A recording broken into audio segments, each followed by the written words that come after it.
पूजा करने से क्यों शर्माते हो? ये तिलक निकल लगाते तो हो मंदिर से, लेकिन इरफान भाई से मिलने से पहले उसे मिटा लेते हो। आपका टीका आपकी पहचान है। जिसको आपसे संबंध रखने हैं उस टीके कलावे के साथ रखे, नहीं अपने घर जाए। दुनिया ने आपके लिए कुछ नहीं छोड़ा, आप अपनी पहचान के साथ कंप्रोमाइज क्यों करना चाहते हैं भाई? 10 साल के लिए अहद कीजिए कि दुनिया इधर से उधर हो जाए। इस संसद में अभी बहुत से कानून बदलने हैं, और कानून बदलने से ज्यादा बहुत सारे काम ऐसे होंगे कि आप सुबह उठेंगे और आप कहेंगे भारत कहां दिख नहीं रहा, क्योंकि आपको तो हरी चादरें देखने का शौक हो गया है। पेड़ के नीचे पीर बाबा कब मरे उसके नीचे खोदोगे तो कुत्ता है, बिल्ली है, ये पता नहीं है, लेकिन आप झट से 10 पैसे चढ़ा, ड्राइवर साहब पूरा ट्रक रोक के चढ़ाते हैं। पूछो तो इसके नीचे कुत्ता मरा था या सुअर मरा था, ये किस पीर बाबा की? ये कुत्ता बाबा है, ये गधा बाबा है, चौराहे चौराहे। क्या आपके पास इस देश में मंदिर नहीं है? तब जाकर के विष्णु शंकर जैन ने सुप्रीम कोर्ट में लड़ाई लड़ी, और दुख है मुझे इस बात का कि हमें उन कामों की लड़ाई लड़नी पड़ रही है बेपैसे। हमसे पूछिए, ये दर्द सार्वजनिक करने वाला नहीं। एक लड़ाई लड़ी हमने शुरू में, वकील साहब को बेंगलोर से दिल्ली बुलाने के लिए टिकट के पैसे को हम भिखारियों की तरह मांगते थे, लेकिन ठेकेदार करोड़ों रुपए पे बैठे हैं, उनको क्यों नहीं? उनको तो अपनी दुकान चला। हजारों लोग जमीन पर ऐसा काम कर रहे हैं जो अपना नाम नहीं लाने देते। उसका जिम्मा मेरा है कि मैं हर मन से उन लोगों का नाम लूं। इसलिए मुझे दुख है। अपने हीरोज को पहचानिए, अपने योद्धाओं को पहचानिए। नेता इतनी ताकत बनाइए कि नेता आपके जूते के नीचे रहे और रोज पूछे आपसे क्या करना है मुझे।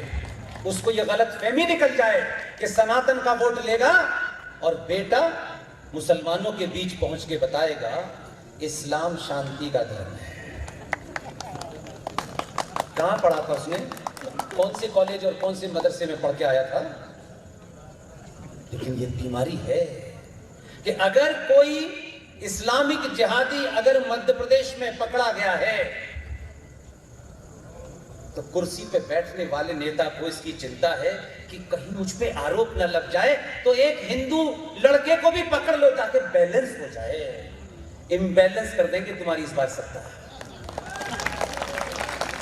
मैंने आपसे कहा है, व्यक्ति विशेष कौन है मेरी उस पर टिप्पणी है। आपके अंदर भी रंगे स्यार और मक्कार बैठे हैं, मैं उनकी पोल एक ही दिन में नहीं खोलूंगा। बहुत बड़े बड़े मक्कार बैठे हुए हैं। शेरा, तुमने पुष्पेन जी को कैसे बुलाया है? ये तो हमारे खिलाफ बोलते हैं। ये दलाली नहीं चलेगी। हिम्मत है तो भरी सभा में मेरे तर्कों को चैलेंज करो, इसलिए कि तुम्हारे पास भीड़ है, मूर्खों की भीड़ है। मुझे सुनने इसलिए लोग नहीं आते हैं, मैं कोई ताकतवर आदमी, मेरी हैसियत नहीं है एक कप चाय पिलाने की। कुछ बात आपकी लग गई है सीने में जो अपनी नींद खराब करके यहां बैठे हैं। कुछ पागलपन मुझे सवार हो गया है कि मैं घर छोड़ करके भागा हुआ हूं। ऐसा नहीं कर रहा है, मैं सबसे कहता हूं मैं अपनी ड्यूटी कर रहा हूं, कोई महंकार नहीं कर रहा। आप मुझे इज्जत देते हैं, इसके लिए दिल से धन्यवाद। मैं किसी पर एहसान नहीं कर रहा, आपने एहसान किया है कि आप आए हैं और मुझे सुन रहे हैं। इसलिए मेरी बात अच्छी लगे तो 5 लोगों को सिर्फ बताइए, भाई ये 5 तुम बात सुन लो, और अगर तुम्हें इसमें झूठ लगे तो हमें बता देना। इस देश में घूम फिर के कहीं ना कहीं मैं मौजूद होऊंगा। आप जब किस दिन कहोगे, मेरे तथ्यों में कोई 19-20 हो सकता है कि मैं एक्सटेम्पोर बोलता हूं तो 24 की जगह 25 निकल गया हो, इतनी तो आप ह्यूमन एरर छोड़ दीजिएगा। मैंने विषय की जानकारी अगर आपको गलती है, पूरे हिंदुस्तान में चैलेंज है। एक भी बच्चे ने 10 साल के ने भी अगर मुझे चैलेंज कर दिया, उसी दिन से ये यात्रा रोक दूंगा। हिंदू होना, हिंदुत्व की बात करना, सनातन की बात करना मेरे लिए फैशन नहीं है, मेरे लिए एक आंदोलन है। इसके माध्यम से कुछ चाटुकारों को सत्ता की सीट मिल सकती है, मेरा वो रास्ता ही नहीं है, मैंने पहले ही बंद कर दिया है। जिस दिन मुझे वहां जाना होगा उस दिन मैं अपने आप को समाप्त करने में ज्यादा अच्छा महसूस करूंगा। नहीं जाना।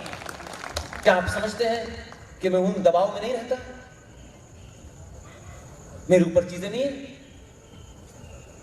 मैं किन किन स्थिति से गुजर रहा हूं इसका अंदाजा और सार्वजनिक मंचों से नहीं होता। मैं उन लोगों में से नहीं हूं कि चंदा मांगने आऊं आपके पास।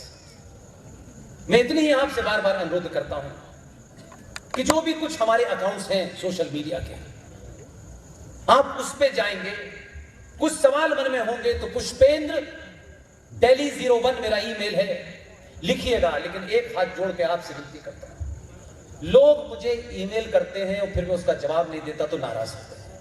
ईमेल मुझसे करते हैं, पुष्पेंद्र जी आप बताइए भारत हिंदू राष्ट्र कितने दिन में घोषित होगा। अब मैं उनका रात के 2 बजे, मेरा ये पूरा हाथ दर्द करता है, मैं अब उनको लिखूं कि भारत हिंदू, ऐसे ऐसे सवाल पूछते। कुछ लोगों ने मुझे ये समझ रखा है कि सत्ता के शीर्ष पे जो 2 लोग हैं उन्होंने मुझे नियुक्त कर दिया है कि मैं उनका पीएम। आप उनसे बात क्यों नहीं करते? अरे आप उनसे ये तक हमारी बात पहुंचा दी, मैंने कहा ये भी काम भी शुरू नहीं किया मैंने। तो ऐसी मुझसे बातें न करें। हजारों ईमेल ऐसे भेजते हैं जिसका कोई मतलब नहीं है। कभी कुछ लोग उत्साही लिखते हैं कि आप मुझसे 5 मिनट बात कर लें। मैं 24 घंटे में भारत को हिंदू राष्ट्र घोषित करने का फार्मूला है मेरे पास। मैंने कहा ज्यादा पी ली थी क्या? कहीं कुछ गड़बड़ हो गया था बनाने में पैक। कैसी कैसी बातें शेख चिल्ली टाइप की मत करो यार, मुझसे मत। मेरी एनर्जी जाया मत करो, मेरे पास वैसे ही कम जगह। और मुझे यहाँ तो चिल्ला के बोलना पड़ता है, वहां जाके धीरे बोलना पड़ता है। मुझे वहां भी तरस खाओ मेरे ऊपर, वहां भी जाना है दिल्ली, वहां भी दिन काटने 3-4। आप दोनों जगह से निकलवाओगे क्या? भाई मेरे सहयोग करें। सोशल मीडिया पे जो हमारे अकाउंट्स हैं उस पे जब जाएंगे तो बहुत सारी चीजें जो यहाँ नहीं हो पाती उसमें मैं लिखता हूँ, उसमें आपको मिलेगी। उसमें आप अपना कमेंट लिखें, उसमें अपने पॉइंट लिखें तो मुझे जानकारी भी मिलेगी और पता भी चलेगा कि मेरी बात का अर्थ आपने क्या निकाला। पुष्पेंद्र कुलश्रेष्ठ के नाम से वेरीफाइड हमारा पेज है, पूरी टीम में एक ही पेज मैं ही चलाता हूँ, बाकियों का कोई अकाउंट नहीं है। ऐसे ही वी सपोर्ट पुष्पेंद्र कुलश्रेष्ठ हमारा यूट्यूब चैनल है, हमारी पूरी टीम, उन्हीं के अलावा कुछ है। ये मछली बाजार की तरीके से हम शाम को दुकान नहीं खोलते हैं, शाम को आइए चढ़ावा चढ़ाइए टाइप के बहुत सारे लोग चलाते हैं। इसी तरीके से मेरा ट्विटर अकाउंट है पुष्पेंद्र AMU वेरीफाइड है। आप उन पर जाएंगे तो बहुत सारी जानकारियां मैं उस पर देता है जो उस पर निकल जाते हैं। आप सब लोगों ने अपने घरों को छोड़ करके एक रिस्क लिया है। जो पुरुष यहाँ अपनी पत्नी और माओ के साथ नहीं आए हैं, आपको उस रिस्क लेने के लिए बहुत बहुत बधाई, बहुत बहुत आपका धन्यवाद।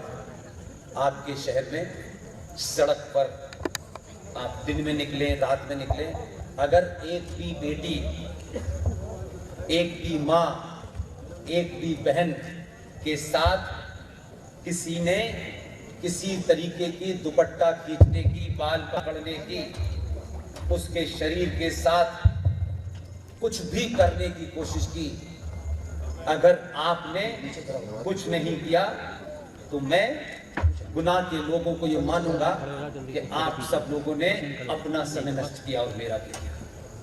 बेटी किसकी है किसकी नहीं है, जानते हैं नहीं जानते हैं, रात के 12 बजे हैं, दिन के 1 बजे हैं, जिंदा हो तो जिंदा होने का परिचय देना। और सनातन की एक भी बेटी किसी चौराहे पे अगर कोई जिहादी उसको देख रहा हो, उसकी आंखें निकाल लेना, जिंदगी नहीं जाएगी, केस पे केस होगा, केस लड़ते रहेंगे। बहुत बहुत धन्यवाद।